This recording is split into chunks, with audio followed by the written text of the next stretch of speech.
Gerek yok. Müdür bey yapsın.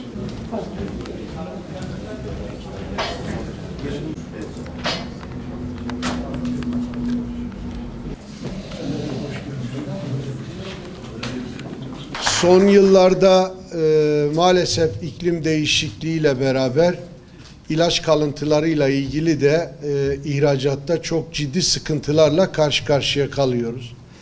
Tarım İl Müdürlüğümüz bu anlamda her yıl aslında düzenli olarak özellikle bu konularda mücadele edebilmek için ihracatçılarımızı da yetiştiricilerimizi, üreticilerimizi bilgilendirmek amacıyla periyodik toplantılar yapılıyor. Özellikle okra toksinle ilgili son yıllarda çok ciddi anlamda gerek Avrupa ülkelerinde gerekse diğer dünyadaki diğer alıcı ülkelerimizden, ithalatçı firmalarımızdan çok ciddi anlamda bir denetime tabi tutuluyoruz. Tabii okra toksinle mücadele, bu pestisit kalıntılarıyla ilgili maalesef sıkıntılarla karşı karşıya kalıyoruz. Özellikle bundan sonra biliyorsunuz artık meyve bağlama dönemine girdi kayısı. Bu meyve bağlama döneminden sonra da üründeki kaliteyi arttırabilmek için de bir takım farklı ilaçlarla üründeki kaliteyi arttırmaya çalışıyoruz. Ama bu ilaç kalıntılarından dolayı da bu defa bize farklı bir anlamda da bir zarara yol açmaya başlıyor. Burada yetkili arkadaşlarımız, şimdi tabii hocalarımız, özellikle bu konuda ciddi anlamda donanımlı, altyapısı güçlü arkadaşlarımız, kurumdaki arkadaşlarımız şu an size bilgilendirmeler yapacaklar.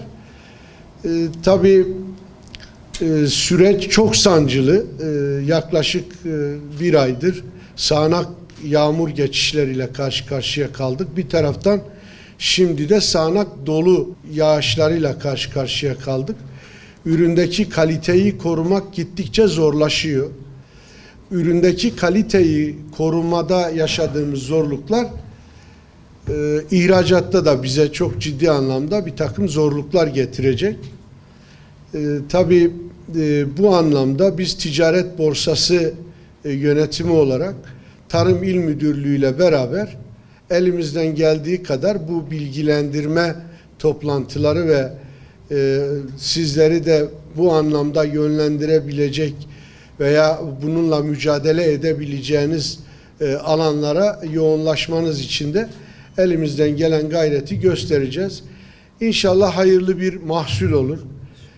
Güzel bir mahsul olur. Malatya özellikle 2025 yılında Nisan ayında yaşamış olduğu zirai don felaketinde çok ciddi sıkıntılara maruz kaldı. Gerek ekonomik gerek sosyal sıkıntılara maruz kaldı.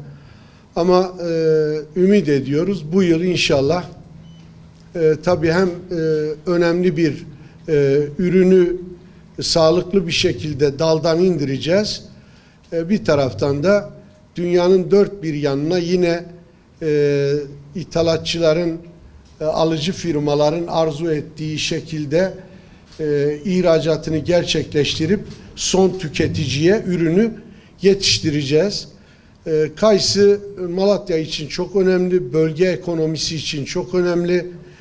Türkiye'nin kuru meyve ihracatı için aslında çok önemli bir tarım ürünü. Bunun farkındayız, bunun bilincindeyiz.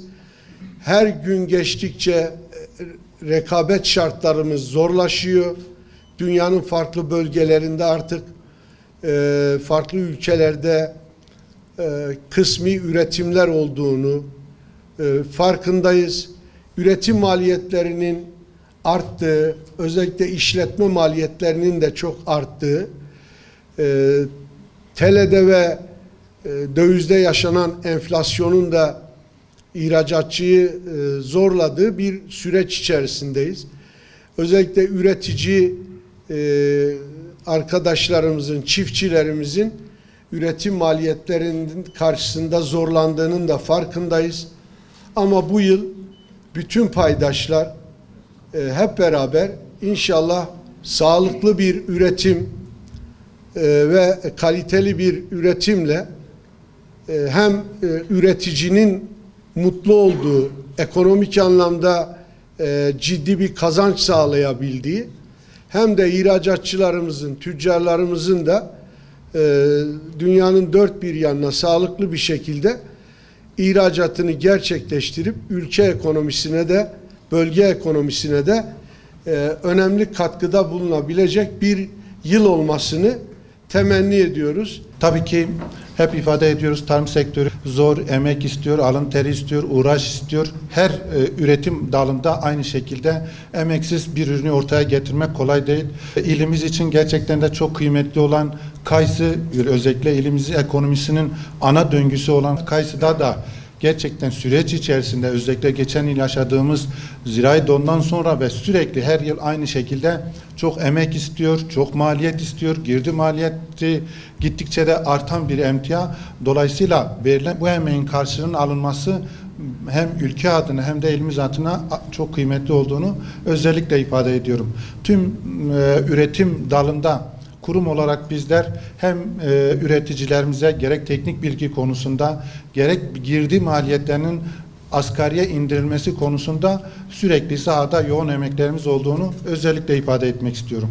Burada da bugün özellikle ürün üretildikten sonra önemli olan da onun sağlıklı bir şekilde tüketiciye ve pazarlara ulaşması çok değerlidir diye düşünüyorum. Dolayısıyla üretilen ürünün pazara geldiğinde sağlıklı, güvenli bir şekilde pazara gelmesini sağlamakla ilgili gerek oklatoksin aranması kayısıda ve gerekse kayısıda pestis uygulamaları ile ilgili bir eğitim vermeye gayret göstereceğiz. Tabii ki son yıllarda bu tür eğitimleri biz sene başında planlı bir şekilde yapıyoruz. Öncelikle bu konuda zirai ilaç bayilerimiz de bu konuda hem bilgilendirme hem de karşılıklı görüş alışverişi toplantılarımızı yaptık. Üreticilerimize yönelik toplantılarımızı yaptık.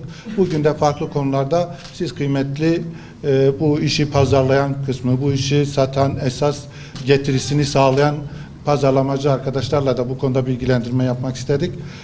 Pazar günü yoğun bir dolu yağışı oldu. Gerçekten ilk gelen görüntülere baktığımızda ciddi endişelere girdik. Ancak dün tüm ilçelerde bulunan çalışma arkadaşlarımız, merkezde bulunan çalışma arkadaşlarımız da sağ olsunlar sahada yaptığımız gözlemlerde açıkçası pazar günkü o görüntüler kadar korkulacak bir durumun olmadığını, yaklaşık 1.100.000 dekar alan içerisinde 20.000 dekarı düşündüğümüzde çok cüzi bir alan olduğunu, dolayısıyla burada da bazı lokal mahallelerde biraz etkilenme söz konusu ama genel olarak %5 ile 35-40 civarında bir etkilenme söz konusu. Bunun da özellikle Malatya genelindeki kayısı üretimimizde çok büyük bir olumsuz yansımasının olmayacağını düşünüyoruz. İnşallah Allah önümüzdeki süreç içerisinde farklı tabii bir afet yaşatmasın diye dileğimizi de ifade etmek istiyorum. Bakanlığımızın sitesinde her ülkenin, alıcı ülkenin kendi kriterlerine göre olmak üzere internet sitesinde yayınlanmıştır. Kuru meyve ihracatına dair prosedürler, ürüne özgü prosedürler Bakanlığımız internet sitesinde bulunmaktadır.